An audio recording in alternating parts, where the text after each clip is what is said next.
ওনার নাম হলো আহমদুল্লাহ সাহেব, সবাই তার নামে শায়েখ লেখে। বেটা যত বড় হুজুরই হোক না, আহমদুল্লাহ হইজ আহমদুল্লাহ। আহমদুল্লাহকে আসুন্না আসুন্না, এই আসুন্না নাম দিয়া মানবতার ফেরিওয়ালা হইতে চাইতেছ। এই আহমদুল্লাহ হলো পাবলিককে ধোঁকা দিয়ে বোকা বানায়। আহমদুল্লাহর গনার টাইম আমরা আছে। আমাকে অনেক সময় অনেকে অনেক কথাগুলো মনোযোগ সহকারে শুনুন।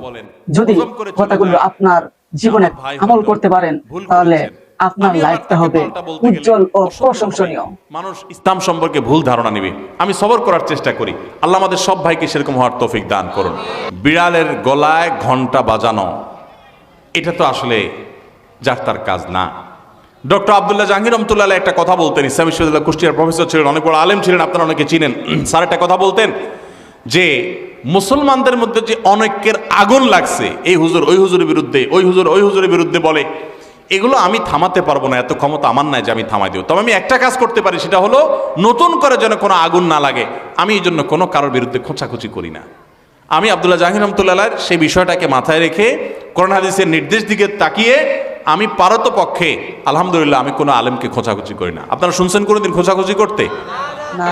আলেমদের মধ্যে যারা মতবিরোধ করে, আরেকজনের পিছে লাগালাই করে, পাবলিকের সামনে একজন আরেকজনের বদনামিতে লিপ্ত, তারা জানে না যে তাদের পায়ের তলায় মাটি নাই। এই দেশে ইসলাম বিদ্বেষীরা ষড়যন্ত্র করে কত ভয়ঙ্কর গর্ত খুঁড়ে রেখেছে, এটা যদি তারা জানতো তাহলে এই কাদা ছড়াছড়ি বাদ দিয়া সেগুলোর বিরুদ্ধে তারা লাগতো। তারা প্রকৃত অবস্থা জানে না। যেই কোনো আলেম, যে কোনো ধার্মিক মানুষ, তিনি যদি পরস্পর দ্বন্দ্বে লিপ্ত হন তাহলে বুঝতে হবে যে বড় বড় চ্যালেঞ্জগুলো সম্পর্কে তিনি জানেন না, সেজন্য তিনি এই ছোটখাটো বিষয়গুলো নিয়ে পড়ে আসেন। আমরা নিজেদের পিছনে লেগে আসি। আজ শয়তান আমাদেরকে একজনের পিছনে একজনে লাগাই দিছে। আপনারা সাধারণ মানুষ হবে, আপনাদেরকে আমি একটা অনুরোধ করতে চাই, সেটা হলো হুজুররা যদি নিজেরা লাগালাগি করে, আল্লাহর হস্তে আপনারা ওই লাগালাগি করেন না, হুজুরদেরকে আপনারা অন্তত বয়কট করবেন। যে আমরা এই সমস্ত খোঁচাখুচি করা মানুষগুলোর সাথে নাই। এবং অনেক সাধারণ মানুষ আছে এক হুজুরের ভক্ত হইয়া আরেক হুজুরের 14 গোষ্ঠী উদ্ধার করে, আছে না নেই? ফেসবুকে জেহাদ করে দেখবেন, জেহাদ এটা হলো শয়তানের জেহাদ। যে এক হুজুরের পক্ষ হইয়া আরেক হুজুরের বিরুদ্ধে লেখা গালিগালাজ করতেছে। আপনার কে শিখাইছে? আপনার কোন হুজুর যদি আপনাকে শিখায় আরেক হুজুরের বিরুদ্ধে গালিগালাজ করো, ষড়যন্ত্র করো, তো মনে রাখবেন ওই হুজুর থেকে ইসলাম শিক্ষাই আপনার জায়েজ নাই।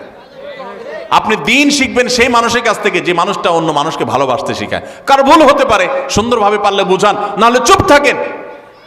নবী সাল্লাল্লাহু আলাইহি ওয়াসাল্লাম পরিষ্কারভাবে বলেছেন যে যে ব্যক্তি আল্লাহ এবং আখিরাতের প্রতি ঈমান আনে ফালিয়াকুল খায়রান আও লিয়াসমুত, সে হয় ভালো কিছু বলবে আর নাহলে চুপ থাকবে, মুখ দিয়ে খারাপ কিছু বলবেন না। আমার অবাক লাগে অনেক হিন্দুদের আইডিতে অনেক আমাদের ছেলেফেলেরা, মুসলমানের ছেলেফেলেরা দেখা যায় কমেন্ট করে সেখানে তাকে গালিগালাজ করে, মালাউন, এটা সেটা নানান খারাপ কথা বলে। আমাদের সাহাবীদেরকে আপনি দেখাতে পারবেন যে তারা কোনো অমুসলিমকে গালিগালাজ করতেন? অন্য ধর্মের মানুষের প্রতি সুন্দর আচরণ করবে, সে ইসলামের সৌন্দর্য বুঝতে পারবে। আল্লাহ তাআলা আমাদেরকে হেদায়েত দান করুন।